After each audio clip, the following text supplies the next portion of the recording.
जी बिस्मिल्लाहिर्रहमानिर्रहीम। प्यारे बच्चों, हमने इससे पहले जो टाइप्स ऑफ मैकेनिकल वेव से पहले जो अपना आर्टिकल डिस्कस किया था which is about wave motion. तो वेव मोशन में हमने वेव को डिस्कस किया, उसके बाद हमने इसकी दो टाइप्स को डिस्कस किया था which one is the mechanical wave and the second one is the electromagnetic wave. ठीक है, और इसकी हमने एग्जांपल्स को भी डिस्कस किया था। और लास्ट लेक्चर में मैंने आपसे डिस्कस किया था कि हमने टाइप्स ऑफ मैकेनिकल वेव्स को डिस्कस करना है। ये हमारे पास बहुत इंपॉर्टेंट आर्टिकल है। एज अ शॉर्ट क्वेश्चन के लिए ये हमें आ जाता है कि what are the types of the mechanical waves. ठीक है, तो आगे इसकी दो टाइप्स आएंगी, तो हमने इसकी दो टाइप्स को डिस्कस करना है मैकेनिकल वेव्स की। तो फर्स्ट वन हमारे पास जो मैकेनिकल वेव की टाइप आती है which one is the longitudinal wave. ठीक है, जो फर्स्ट वन टाइप हमारे पास आती है उस टाइप को हमने क्या नाम देना है, लॉन्गिट्यूडनल वेव। ठीक है, तो अब इस लॉन्गिट्यूडनल वेव में हमारे पास होता क्या है, इसकी डेफिनेशन में डिस्कस कर रहा हूँ। तो ज़रा बुक की तरफ देखिएगा क्या कहता है। इन लॉन्गिट्यूडनल वेव के लॉन्गिट्यूडनल वेव में हमारे पास क्या होगा, the particle of the medium move back and fourth. हमारे पास जो पार्टिकल होंगे किसी भी मीडियम के, वो बैक एंड फोर्थ आगे पीछे मूव करेंगे। किसकी डायरेक्शन में, वेव की डायरेक्शन में ट्रैवल करेंगे। प्रोपोगेट का मतलब होता है ट्रैवल करना, वेव की डायरेक्शन में ट्रैवल करेंगे। तो इस तरह की वेव को हम क्या बोलेंगे, which is called the longitudinal wave. अब इस चीज़ को समझने के लिए आपको इस डायग्राम को ज़रा देखना होगा। ये हमारे पास, इसमें आप देखेंगे ये हमारे पास 4 स्टेप्स हैं। These are the 4 steps. तो हमने इस 4 स्टेप्स को ज़रा बड़े गौर से और तवज्जो से हमने सुनना है। तो यहाँ पर आप जब इन 4 स्टेप्स को देखेंगे, सबसे पहले वाले स्टेप को आप देखें, नंबर 1 स्टेप को, कि यहाँ पर हमारे पास एक स्ट्रिंग है और इस स्ट्रिंग को हमने किसी सपोर्ट के साथ यहाँ पर बांधा हुआ है। ठीक है, अभी तक हमने इस स्ट्रिंग के ऊपर बिल्कुल भी कोई भी फोर्स एक्ट नहीं की। अच्छा, अब नेक्स्ट वाले में आप लोगों ने देखना है, यहाँ पर हमारे पास ये जो हैंड है, इस स्प्रिंग को क्या लगेगा, इसके ऊपर फोर्स लगाएगा। इसके ऊपर क्या लगाएगा, फोर्स लगाएगा। जब इसके ऊपर फोर्स लगाएगा तो यहाँ वाले जो स्प्रिंग हैं, ये जो इसके पास लूप्स हैं, ये लूप्स हमारे पास क्या हो जाएंगे, कंप्रेस हो जाएंगे। ठीक है, ये वाले लूप्स हमारे पास क्या होंगे, कंप्रेस होंगे, और आगे वाले लूप्स हमारे पास स्टिल वैसे के वैसे ही रहेंगे। लेकिन नेक्स्ट स्टेप में हमारे पास क्या होगा, ये वाले जो हमारे पास लूप्स थे जो कि एक दूसरे के काफ़ी ज़्यादा करीब थे, ये अगले वाले को क्या करेंगे, डिस्टर्ब करेंगे। ठीक है, ये अगले वाले को क्या करेंगे, डिस्टर्ब। तो अब आप नेक्स्ट वाले तीसरी वाली डायग्राम में देख सकते हैं कि यहाँ पर उसने नेक्स्ट वाले को डिस्टर्ब किया और ये वाला क्या हो चुका है, ये वाला कंप्रेस हो चुका है, और वो अगले वाला जो से पिछले वाला था वो उतनी देर में अपनी उसी वाली रिलैक्स पोजीशन पर आ चुका है। ठीक है, ये वाला देखें, ये वाला हमारे पास क्या हो चुका है, ये कंप्रेस हो चुका है। ये कंप्रेस इस वजह से है क्योंकि इसके पिछले वाले ने इसके ऊपर क्या लगाई, फोर्स लगाई। फोर्स लगाने की वजह से हमारे पास उसका जो ये वाला पोर्शन है, ये वाला क्या हो चुका है, कंप्रेस हो चुका है। अब नेक्स्ट पोर्शन में हमारे पास होगा क्या, आप देखेंगे कि ये वाला जो हमारे पास पॉइंट है, या जो ये वाला हमारे पास लूप्स हैं, ये वाले लूप अगले वाले लूप को क्या करेंगे, डिस्टर्ब करेंगे। तो नेक्स्ट में आप देखेंगे जब इसको डिस्टर्ब करेंगे तो हमारे पास आप देखें कि यहाँ पर ये वाले क्या हो चुके हैं, ये वाले कंप्रेस हो चुके हैं, और उतनी देर में हमारे हाथ ने एक और वेव जो है वो यहाँ से क्या कर दी है, एक और फोर्स यहाँ पर लगाई है। अब यहाँ पर आपने 2-3 चीज़ें क्लियर करनी है, बहुत इंपॉर्टेंट है। जहाँ पर हमारे पास लूप्स करीब होंगे, यहाँ पर लूप्स करीब हैं और यहाँ पर गाइस हमारे पास लूप्स करीब हैं, इस चीज़ को हम बोलते हैं, दिस इज कॉल्ड कंप्रेशन। इसको हम क्या बोलते हैं, compression. Where the loops are close together is called compression. Very very important definition, तो आपने इसको भी हाईलाइट भी करना होगा। उसके बाद where the loops are separated apart, जहाँ पर लूप्स दूर दूर होंगे उसको हमने रेयरफेक्शन बोलना है, और जहाँ पर हमारे पास इसके लूप्स क्या होंगे, करीब करीब होंगे, इसको हमने क्या बोलना है, कंप्रेशन बोलना है। ठीक है, अब इससे हमारे पास है क्या, अगर इसकी थोड़ी सी मैं एनिमेशन आपको शो करूं, इससे पहले आप एनिमेशन शो करने से पहले एक पॉइंट में आपको ज़रा डिस्कस करना चाहता हूं। यहाँ पर अब वेव ट्रैवल किस तरह करती है, अब ज़रा देखिएगा। अगर हमारे पास वेव 5 पॉइंट आगे जाती है, ये वेव हमारे पास 5 पॉइंट क्या गई है, आगे गई है, और ये दोबारा वापस आई है कितने पॉइंट, ये वेव हमारे पास 2 पॉइंट वापस आ गई है। 2 पॉइंट हमारे पास क्या हो गई है, वापस आ गई है। तो अब नेक्स्ट स्टेप में क्या होगा, फिर वेव हमारे पास 5 पॉइंट कहाँ जाएगी, आगे जाएगी। वेव 5 पॉइंट कहाँ आगे जाएगी, फिर 2 स्टेप कहाँ आ जाएगी, पीछे आ जाएगी। 2 स्टेप कहाँ आएगी, पीछे। दोबारा नेक्स्ट स्टेप में हमारे पास वेव फिर 5 पॉइंट कहाँ जाएगी, आगे जाएगी, और 2 स्टेप कहाँ आ जाएगी, पीछे आ जाएगी। तो इससे मुराद ये है, कभी वेव थोड़ा सा आगे मूव करेगी, हमारे पास होगा क्या, नेक्स्ट स्टेप आपने देखना है, हमारे पास यहाँ पर वेव 5% अगर आगे मूव किया तो 2% पीछे मूव कर गई है, ठीक है।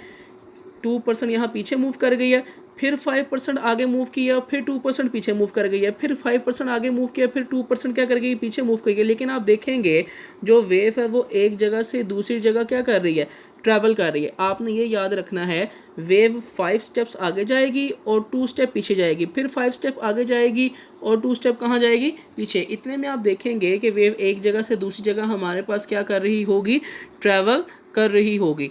अच्छा, यहाँ पर आपने जो चीज़ें डेफिनेशंस वगैरह हैं जो याद रखनी है, यहाँ पर अगर आपको आता है डिफ़ाइन लॉन्गिट्यूडनल वेव, तो लॉन्गिट्यूडनल वेव की ये डेफिनेशन आपने याद रखनी है कि हमारे पास पार्टिकल जो मीडियम के जो पार्टिकल्स हैं वो आगे की तरफ प्रोपोगेट भी करेंगे। किस तरह प्रोपोगेट करेंगे, आगे पीछे मूव करते रहेंगे।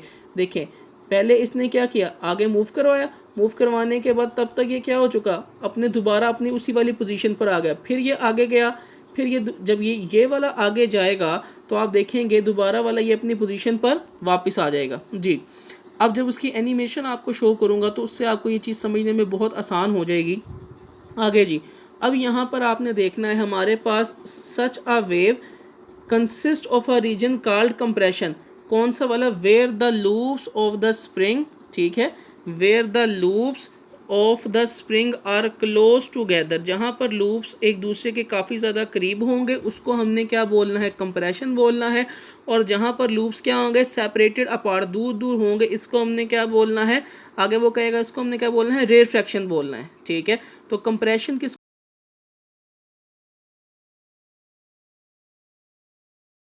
Particle of the medium are spaced apart, ठीक है, आर स्पेस अपार्ट, इसको आपने बुक से अंडरलाइन कर लेना है, ठीक है। जहाँ पर हमारे पास, आपने दोबारा मैं एक दफ़ा बताता चलूँ, जहाँ पर हमारे पास क्या होंगे, लूप्स करीब करीब होंगे उसको हमने क्या बोलना है, कंप्रेशन बोलना है। और जहाँ पर लूप हमारे पास दूर होंगे उसको हमने क्या बोलना है, रेरफैक्शन। अब एक ये शॉर्ट क्वेश्चन आपको बोर्ड में आता है, डिफाइन कंप्रेशन एंड रेरफैक्शन। तो आपने इन दोनों की डेफिनेशंस लिखनी है। डेफिनेशन लिखने के बाद आपने इसकी एक ये वाली डायग्राम बना देनी है, और एक ही डायग्राम में आपने उसको कंप्रेशन भी शो करवा देना है और एक ही डायग्राम में आपने उसको रेरफैक्शन भी शो करवा देना है। अब यहाँ पर आपने एक और चीज़ देखनी है जो कि मैंने आप लोगों से एक्सप्लेन करनी है, वो गाइस हमारे पास क्या है, यहाँ पर एक बात आपने याद रखनी है, एक कंप्रेशन और दूसरे कंप्रेशन के दरमियान में जो डिस्टेंस है उसको हम बोलते हैं लैम्डा। उसको हम क्या बोलते हैं, lambda. That will be equal to, इसका जो स्पेलिंग है वो हमारे पास ये है LAMDA, ठीक है। वो हमारे पास क्या है, लैम्डा।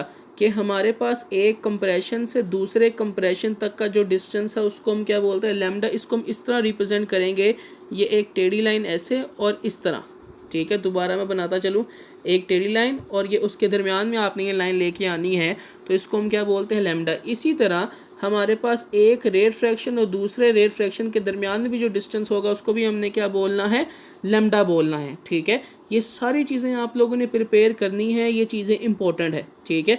और एक बात याद रखनी, इसको लैम्डा भी बोलते हैं और इसका एक दूसरा नाम है, इसका दूसरा नाम हमारे पास क्या है, that will be equal to the wavelength. Very very important definition about board point of view.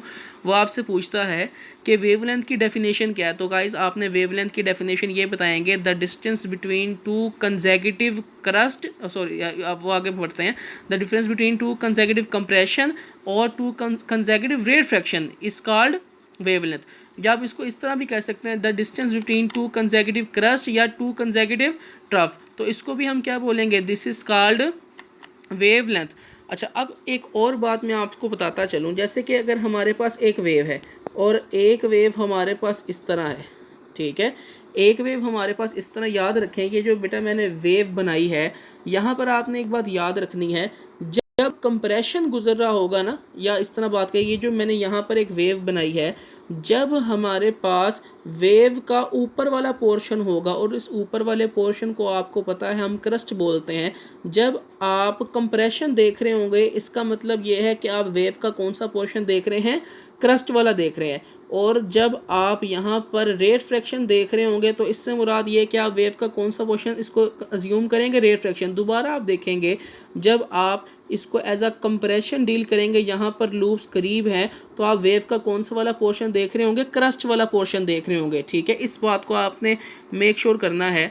तो अब हमने यहाँ पर जो एनिमेशन के तौर पर गाइस हमने इसको ना यहाँ पर पढ़ना है, तो इसको ज़रा देखते हैं कि जनरेटिंग लॉन्गिट्यूडनल वेव के longitudinal wave make the particle of a medium vibrate parallel to the direction of the wave motion। अब इसकी ज़रा एनिमेशन को समझने की कोशिश करते हैं जी। इसकी एनिमेशन को हम समझेंगे जी। अब ज़रा यहाँ पर आपने देखना है कि हमारे पास यहाँ पर ना पार्टिकल्स मौजूद हैं, मीडियम के पार्टिकल हैं। ठीक है, और ये जो मीडियम के पार्टिकल है, ये क्या करेंगे, वाइब्रेट करेंगे। देखें, यहाँ पर आपने फर्स्ट सबसे पहले देखना है, वो हमारे पास एक पार्टिकल, फिर दूसरा, फिर तीसरा, 4, 5, 6, 7 और ये वाला हमारे पास क्या है, 8। आप देखेंगे 1 वाला 2 के ऊपर एक फोर्स लगाएगा, 2 वाला 3 के ऊपर लगाएगा, 3 वाला 4 के ऊपर लगाएगा। और एक बात आपने याद रखनी है, 1 वाला 2 के ऊपर फोर्स लगाकर 1 दोबारा अपनी पोजीशन पे क्या हो जाएगा, वापस आ जाएगा। ठीक है, और एक बात आपने और याद रखनी है, जब 2 वाला किसके ऊपर फोर्स लगाएगा, 3 के ऊपर फोर्स लगाएगा, 2 वाला 3 के ऊपर फोर्स लगाएगा, 3 वाला किसके ऊपर फोर्स लगाएगा, 4 के ऊपर। और जब 3 वाला 4 के ऊपर फोर्स लगाएगा, 3 दोबारा वाला अपनी पोजीशन पे क्या हो जाएगा, वापस आ जाएगा। अब आप इसकी एनिमेशन देखेंगे तो आपको समझ आएगा। देखें, 1 वाला 2 के करीब आया और अब फिर 2 वाला आगे मूव करेगा। ठीक है, आप देखते जाएं, हमारे पास जो वेव अब देखें आगे ट्रैवल करता जा रहा है। ठीक है, ये पुश और पुल होता जा रहा है, एक पार्टिकल दूसरे को डिस्टर्ब करता जा रहा है। तो आप देखें यहाँ पर वेव आस्ता आस्ता क्या कर रही है, ट्रैवल। अब वेव यहाँ आखिरी पार्टिकल तक पहुँचेगी।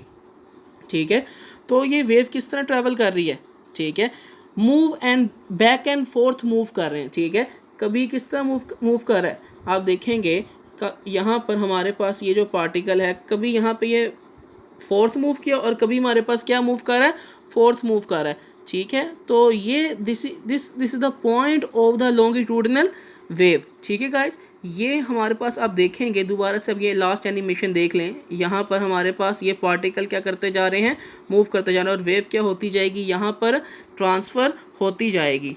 ठीक है, और अब आप देखेंगे हमारे पास यहाँ पर ये जो चीज़ हमने डिस्कस किया, this is discuss about the longitudinal wave. ठीक है, ये हमारे पास क्या है, लॉन्गिट्यूडनल वेव। यहाँ पर आपने एक और चीज़ हम आगे बढ़े डिस्कस करेंगे, वो हमारे पास आएगी ट्रांसवर्स वेव में। अभी तक आप लोगों ने ये जो चीज़ है एनिमेशन के साथ बड़े अच्छे तरीके से समझ ली होगी। ठीक है गाइस, ओके, अल्लाह हाफिज़।